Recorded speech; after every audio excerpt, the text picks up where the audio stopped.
Olá, boa noite, seja bem-vindo ao ND, que hoje vai falar sobre um assunto muito especial, a água, a cura pela água. Sobre isso, eu converso hoje com a doutora Maeli Aguilera Pedroso. Tudo bem, doutora? Seja muito bem-vinda. Obrigada. A senhora é conhecida como doutora Água, por quê? Não é que eu sou bem conhecida, eu gosto de me apresentar como doutora Água, para chamar mais atenção para uma orientação que eu faço da importância da hidratação correta. Se hidratar corretamente não é uma coisa muito fácil, sabe? E é muito recente a atenção que se tem da humanidade para essa hidratação. Eu acho que é até uma questão evolutiva. Há pouco tempo se descobriu que a água é um nutriente necessário e não apenas um solvente, né? Ela é um alimento.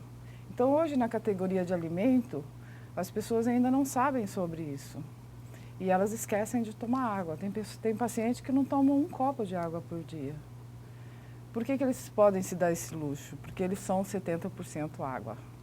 Então, já sendo 70% água, você pode se dar o luxo, às vezes, De esquecer. de esquecer e de substituir a água por um suco, até por Coca-Cola, as pessoas. Porém, a água é insubstituível.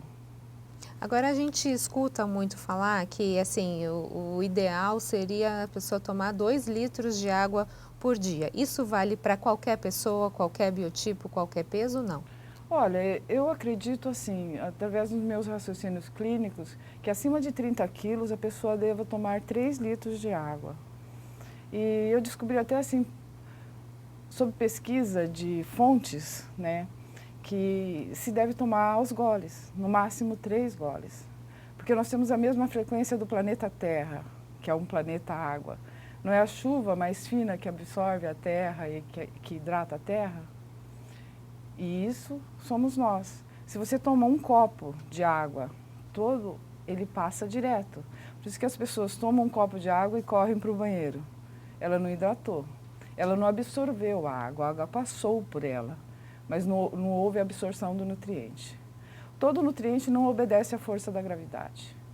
O que nutre não obedece à força da gravidade. O que essa água como nutriente faz? Ela vai e capta substâncias tóxicas no nosso organismo que não nutrem e limpa. Uhum. Entende? Então você tem que optar, ou você é 70% água limpa, ou você é 70% lama.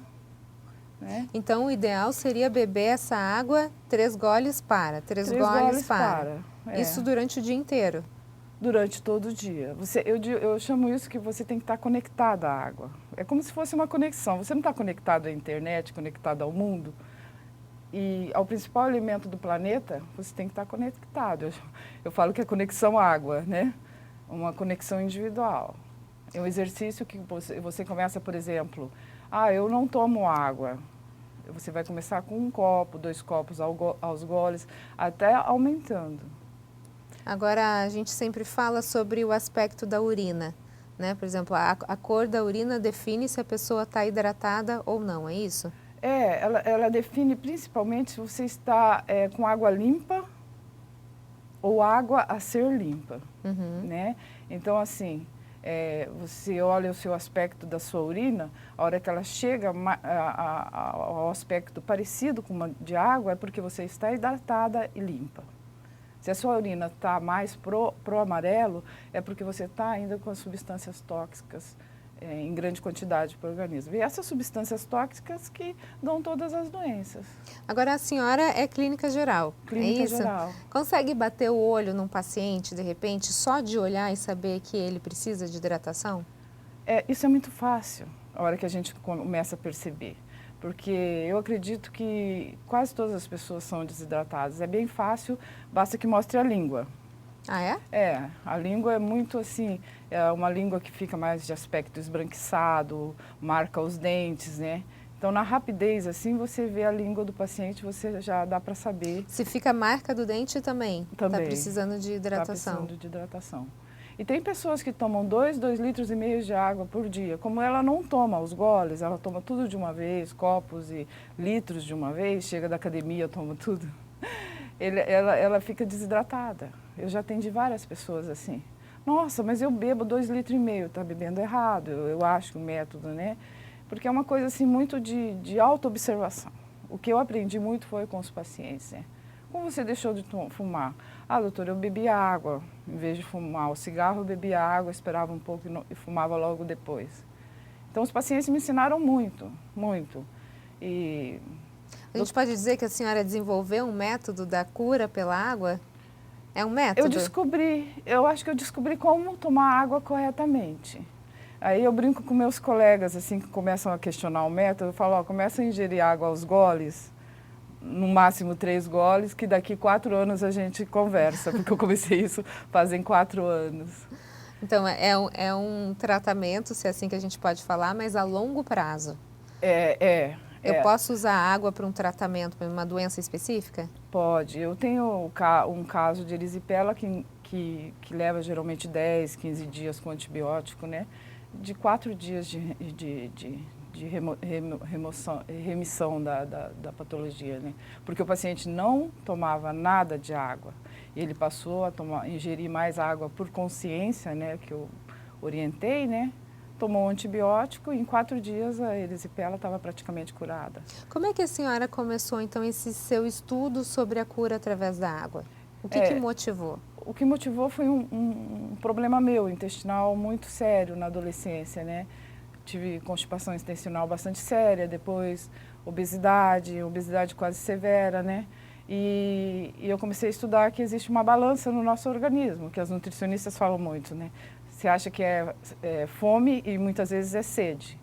E o meu intestino passou a funcionar depois que eu comecei a beber mais água. Não era quando eu comia fibras. Sim. Comia muita fibra, não adiantava. E quando eu tomava água, o meu intestino funcionava melhor. E aí começou, e com a idade isso começou a se agravar enormemente. Eu fiquei assustada, né?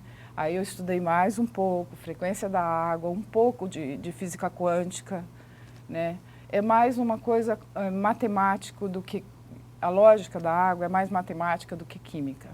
Nós temos compartimentos dentro do organismo. Eu digo que nós temos, no mínimo, 3 compartimentos, né? Que funcionam. Manhã, cérebro. Meio-dia, meio da manhã, pulmão. Entre o meio-dia, intestino, fígado e o restante, medula óssea, ossos e pele. Então, prioriza, a primeira água que você toma é para o teu cérebro, do dia. A segunda água é para o seu pulmão. A terceira água é para o seu intestino. São 500, 500, 500 ml. E 1.500 ml é para medula óssea, ossos e pele. Então, acredita assim, pode-se colocar um ponto de interrogação. Será que isso não vai retardar o nosso envelhecimento, né? Será que isso não é um aspecto muito importante da cura do envelhecimento? Porque a primeira água que você toma vai ir para o teu cérebro. E sempre fica faltando água nos outros organismos, nos outros órgãos. Por exemplo, se você fizer uma ressonância de um paciente jovem hoje, você já vê que o osso aparece osso desidratado. E ninguém sabe explicar por quê. E eu comecei a estudar e pensar sobre isso, né? Eu acho que a gente vai desidratando muito rapidamente. Já vai desidratando, desidratando. Então, quanto mais idade, mais água. Ok, a gente vai para um rápido intervalo e na sequência a gente continua a falar sobre a cura através da água. Eu volto já já. O ND está de volta e o nosso assunto de hoje é a cura através da água. E sobre esse assunto eu converso hoje com a doutora Maeli Aguilera Pedroso, Clínica Geral. Doutora, a gente está falando sobre as propriedades da água, como é que a senhora descobriu tudo isso. A gente pode dizer que é uma técnica. Essa técnica ela pode ser usada em quaisquer tipos de doença ou tem casos específicos? A hidratação ela pode ser um auxiliar, um coadjuvante a qualquer tipo de doença, né? Eu acho assim que todos os meus colegas alopatas, homeopatas, vão ficar felizes de saber que alguém pode orientar melhor, né, a consciência da tomada de água. Agora, no bloco anterior, a senhora mencionou sobre a frequência da água e sobre a questão da física quântica envolvendo a água. Conta um pouquinho para a gente como é que funciona isso. O que significa a água ter uma frequência? Isso é bastante difícil de explicar, porque exige contas, tipo Teorema de Tales de Mileto, só que tem uma lógica, né? Se você toma água de 3 em 3 goles, né? Você vai absorvendo isso como o planeta absorve. Isso tem uma onda que se soma. Isso é física, sabe? Essa onda que se soma, ela pode estar relacionada, por exemplo, como é que é o DNA? O DNA, ele é um cano, é como se fosse uma espiral de movimento. O que movimenta o DNA? Aí entra mais física e matemática no cálculo do que a química em si. Porque a água é água, né? A água é uma molécula muito conhecida, né? Potencializada, por exemplo, como água oxigenada. Sim. Né? E eu me pergunto, né, estudando, eu falo que é difícil porque a nossa ciência mecanicista, ela exige que se comprove tudo. Eu estou fazendo assim uma constatação. Eu estou ingerindo água e essa água está limpando o meu DNA. Isso é quântico. Uhum. Essa conexão da água com o DNA, pode ser que essa água esteja nutrindo células TOT e multipotentes, como está nutrindo a semente de um feijão, por exemplo, para ele brotar. Agora, a senhora já teve alguns casos de pacientes, de repente, em estado terminal ou em câncer, que utilizaram essa técnica da água junto com alguns medicamentos e trouxe um resultado diferente do convencional? Diabéticos. Diabéticos, por exemplo. Recentemente eu tenho feito algumas coisas com diabéticos com água e uma dose de bicarbonato, que é uma alcalinização do sangue, né? Por exemplo, eles fazem de 2 em 2 horas, um protocolo que eu acho que até do médico de italiano. De 2 em 2 horas, uma colherinha de café num copo de 200 ml de água, ele toma e a glicemia dele no outro dia abaixa. E não é necessária a insulina e a hidratação correta. Isso é assim, eu posso dizer que já é um resultado bem matemático. Né? É uma questão muito lógica também, porque desde a pessoa mais simples do mundo, ela entende quando eu digo da importância de beber água dessa forma. Os 500 ml é para o seu cérebro, outros 500 ml é para o seu pulmão, outro para o seu intestino, outro para a sua pele, para os seus ossos. E tente tomar o máximo de água no período da manhã, que é onde a potência renal está maior. Agora, a gente tem várias dicas relacionadas à água. Por exemplo, muita gente diz da importância de se tomar um copo de água em jejum. Uhum. Isso faz bem para a pressão arterial, não? Sim, faz, mas a água, ela é muito interessante, porque você tem que realmente tomar os goles, você tem que fazer com que a frequência que eu digo da água, a água é uma coisa que deve, para ser tomada, ela deve trazer calma e assim deve ser tomada com calma. Sabe? Nada daquele negócio de virar. É nada, porque senão passa direto e é onde a água pode, eu acho que ela pode fazer sim, ela pode sim fazer mal, se ela é tomada. Por exemplo, o músculo de Então a gente pode ter um efeito maléfico através da água também. Pode. Se ela não absorve e se ela não é nutriente, ela vai te limpar, te lavar, ela vai te tirar eletrólitos. Ela tem que ser absorvida, né? Ela tem que passar a ser do seu organismo. Agora, isso a gente está falando de acordo com a forma como ela é ingerida ou também o pH da água leva em conta? Olha, isso ainda não estudei, só na parte do diabético ainda, eu não tive nenhuma experiência, assim, só da parte do diabético fazendo a alcalinização com bicarbonato, assim, né? Então, assim, eu acredito que no futuro o grande medicamento vai ser a água. Você terá um tipo de água, de fonte de água, sabe, assim, o grande veículo que, sabe, você vai saber a água específica, né? Vai ser estudado o seu código genético, né, pelo que eu estou vendo, né? Isso se a gente ainda tiver água potável, né? Lá na frente. É aí que está a importância. Por exemplo, quando você diz para o paciente, você precisa tomar, não é fácil você adquirir água limpa, de qualidade, 3 litros todos os dias. Isso tem custo. Ele vai pensar no planeta. Necessariamente ele vai cuidar das fontes. Já que a gente está falando, então, na qualidade da água que é ingerida, doutora, um filtro, por exemplo, esses filtros que a gente tem em casa, eles são suficientes para nos trazer uma água de qualidade? Para isso que a senhora está propondo? Parece que sim. Porque assim, o que eu estou percebendo é que a água, ela tem que ter, primeiramente, um volume. É como se fosse limpar uma casa, ela age primeiro por pressão e limpeza. Então a pessoa fala assim, não, eu vou tomar uma água que tem magnésio e tal, e esquece que ela tem que tomar uma quantidade mínima, suficiente para limpar o organismo. Você precisa, por exemplo, de 10 litros de água para limpar uma casa, por exemplo. Para o teu corpo, você precisa de 3 litros. E talvez você precise até mais que 3 litros. Você tem que ir tomando a água aos goles e percebendo se você tem uma lembrança da sede. A sede você não pode sentir, você tem que lembrar da água. Se você está sentindo sede, você já está completamente desidratado. Agora, beber água é um hábito, né? Porque às vezes a pessoa, é isso que a gente falou no bloco anterior, às vezes a pessoa ela tem sede, mas ela não identifica que isso é falta de água, às vezes vai comer alguma coisa, né? Ou vai substituir por algum outro alimento, mas não necessariamente pela água. Isso. Quer dizer, é um hábito que a gente precisa criar desde a infância. Desde a infância. Por exemplo, eu percebo assim, pela própria evolução, se pensa mais em comida do que bebida, né? A água sempre foi muito abundante. Então, vamos lá nos primórdios, tem que comer, tem que caçar, né? E a mãe pensa primeiro no alimento. Não existe uma mãe que fala assim, não, vou fazer uma mamadeira de água. Uhum. Então, ela ativa só o centro da fome, né? O centro da sede fica inativado. Ele é ativado pela desidratação. Parece-me que é isso que ocorre. Quando a criança já está desidratada, que ativa o centro da sede. Por que não tem... Eu acho que mal nenhum faz dar água para um bebê, né? Mas se dá chá, e quase todos os chás desidratam a pessoa, sabia?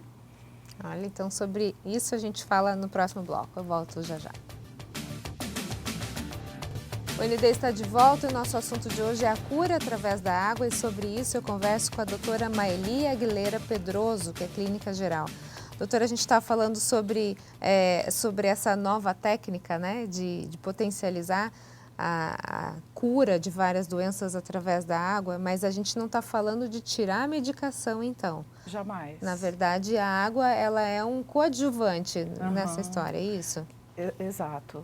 Exato. Por exemplo, a última pessoa que eu orientei sobre a hidratação correta, ela fazia mais uso de fitoterápicos e de remédios homeopáticos, mas ela tinha uma insônia que ninguém conseguia diagnosticar, e remédios, e muito tratamento, um sofrimento muito grande. E ela, no 5º dia de hidratação correta, ela teve um sono reparador. Provavelmente o cérebro hidratou, porque a hidratação ela tem um componente para o cérebro de acalmar e melhorar o raciocínio. Isso eu posso dizer, né, que a minha irritabilidade assim praticamente sumiu. E não precisa ser água com açúcar, é só água para acalmar. É água, exato, é água, mas no volume certo, né? Não adianta você tomar pouca água, é muita água que a gente precisa. Agora, no bloco anterior, a senhora falou que o chá, e a grande parte deles, pode desidratar. Sim, todos eles têm componente diurético. Todos os chás, eles ativam alguma coisa no rim e todos eles têm o seu efeito medicamentoso. Então, o chá usa água e tem o seu componente diurético. Então, ele hidrata desidratando, porque ele já passa a ser um medicamento, às vezes de baixa dosagem. Por exemplo, eu vou dar um exemplo simples, que é do meu pai. Ele tomava chimarrão no lugar de água. Meu pai faleceu desidratado. Não, mas eu tomo chimarrão, eu tomo tereré. Uhum. Faleceu desidratado. Eu falei, pai, não hidrata, pai. Você está desidratado. Olha só a língua. Só água hidrata. Enfim, a água é insubstituível. Ela problema renal, como é que pode ser resolvido? Então, o problema renal é uma coisa muito interessante. Geralmente o nefrologista fala, ó, o senhor pode tomar 670 ml de água por dia. O paciente não toma isso. Eu pergunto, o senhor toma os 670 ml? Não, eu não tomo porque eu tenho medo, doutora. Mas por que você tem medo de beber o que o médico disse que pode tomar? E ele vai agravando. Então, assim, eu gostaria, sinceramente, de poder fazer o exercício dos pacientes tomarem exatamente 670 ml, mas realmente tomarem. E daí aumentarem 10 ml. Eu tenho certeza que, quase que absoluta, que ia mudar o enfoque terapêutico, inclusive, porque ia forçar o organismo, a limpeza do organismo, a água ia começar a nutrir. E todos aqueles remédios que o nefrologista, que o alopata coloca, eles iam começar a atuar em potência melhor. Talvez nem precise usar, né? E às vezes ele vai deixando, né? Tem paciente diabético que deixou a medicação, foi um absurdo, assim. Né, você tem que orientar muito bem, porque ele deixou toda, não, transmitir tudo bem, e deixou perigoso, a medicação, né? É perigoso. Então a orientação tem que ser muito clara, não, isso aqui é uma orientação, continue com o seu remédio, quem pode suspender apenas a medicação é seu médico, não existe nada mágico, né? Existe um tempo de cura da água, daqui 6 meses você está bem melhor e quem sabe o seu médico suspenda uns 3 remédios, né? E ele vai ficar feliz com isso. Para a gente ver, finalizar aqui, para ver um resultado através da água, 6 meses? De 3 em 3 meses. Ok, então. Doutora, muito obrigada pelas suas informações, sucesso. Muito obrigada. O ND fica por aqui, uma ótima noite para você, fica agora com o Jornal da Band. Até mais.